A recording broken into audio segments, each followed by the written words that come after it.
Well, I bet you can't tell where I'm at. Now, I will say this: I'm not anywhere spectacular. I'm not anywhere historical. In fact, here, let me just show you where I'm at here. Like I said, nothing spectacular, nothing historical. I'm not at some historical site or anything like that. But actually, where I am is where a house is getting ready to be built. A house is getting ready to be built here, so they're kind of piling up the dirt, so that they could put the foundation on, because a house needs a foundation. A house needs some sort of a foundation, and it needs a good foundation. And it's something that I'm not a builder, and I'm not an engineer, and I don't know all about that stuff, but I do know that in order for a house to stand, it needs a pretty good foundation. It needs a firm foundation. It needs a strong foundation, because every house is built, or every structure, every building is built on a foundation. And if you think about it, I mean, that's true for our lives, isn't it? Our lives are built on some sort of foundation. And so I guess the question is that we have to ask ourselves is, what kind of foundation are our lives being built on? What kind of foundation is our lives being built on? What kind of foundation do we have? Jesus talked about this a little bit, and he was talking about two foundations. And he was saying how, you can build somebody can build a house on a foundation that is solid, that is firm, that is strong, that is on solid rock. You could build your house on solid rock, on a firm, strong foundation. And he said that, when the storms come, when the rains come, when the winds blow, he said that house is going to stand because it's built on a firm foundation. It's built on something that is strong, something that lasts. But then he had a contrast, or then he contrasted that by saying, or you can build your house on sand, and a person can build their house on sand. And the problem with that is when the rains come, and when the winds come, when the storms come, then that house isn't going to stand. That house is actually going to fall. And actually, one translation says that great is that houses fall. That everything gets torn apart. The walls come down, the roof comes down, it all comes down, the whole house comes down. So think about that as it relates to the foundation for your life and for my life. What foundation is our life being built on? Because that's actually what Jesus was getting at. Jesus was actually talking about our lives. And he actually uses a very strong word that maybe we don't use it too much today, not that we don't know it, but he uses a strong word. He says that those who obey, they build their house on a firm foundation. And those who choose not to obey, they build it on the sand. They build their lives on sand, or not a strong foundation.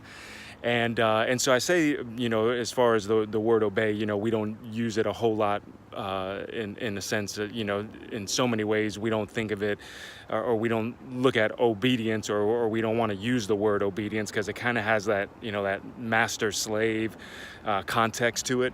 But actually what Jesus was getting at was just simply wisdom. He said, those who have wisdom, those who possess wisdom, or those that get wisdom, they're going to build their house, or more specifically in what we're talking about, they're going to build their lives on a firm foundation. But those who want to be foolish, he's saying, they're going to build their lives on sand. They're going to build their lives on something that is not strong, that is not firm. And actually, Solomon talked about this as far as knowledge, understanding, and wisdom. And notice this, because Solomon says that to fear God is the foundation of true knowledge. He said also to fear God is the foundation of true wisdom. So think about that for a moment, because what Solomon wasn't saying is, he wasn't saying, you got to be afraid of God. You got to be scared of God. That's not what he was talking about when he said fear. When he was talking about fear, he was saying to respect God's viewpoint, to respect God for who he is. Like, he's God and I'm not. Like, he's the creator and I'm creation. Like, he's the one that created life, not me. And so if he's the one that created life, wouldn't he know everything there is to know about life?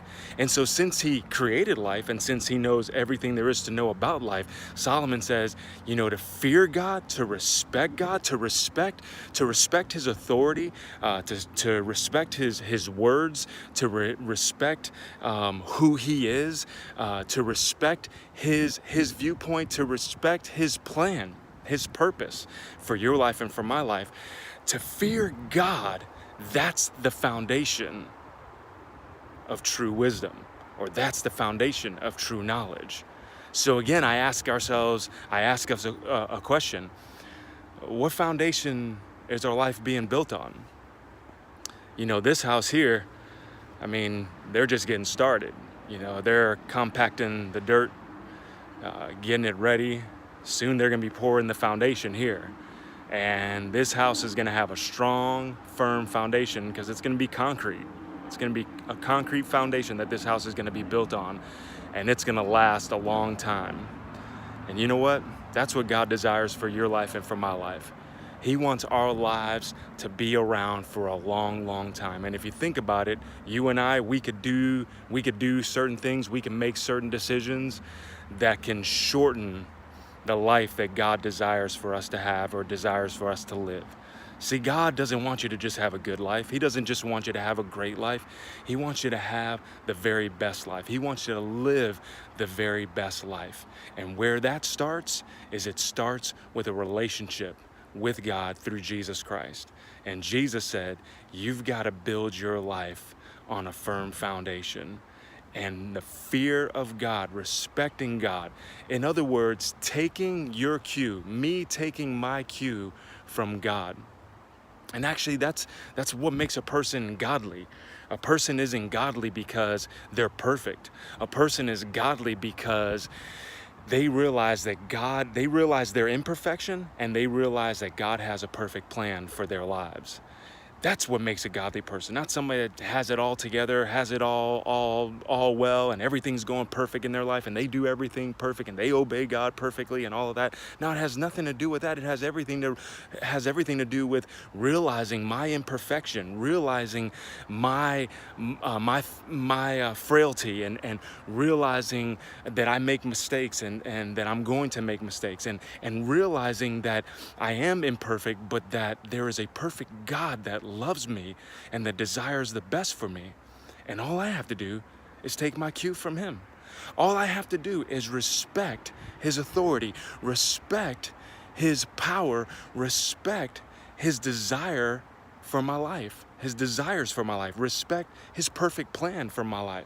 So in other words, again, Solomon says to fear God, to respect him, to honor him, to respect his words, to respect his authority, is the foundation of true wisdom. It's the foundation of true knowledge. So I just want to encourage you. I want to encourage myself, want to encourage you, want to challenge us.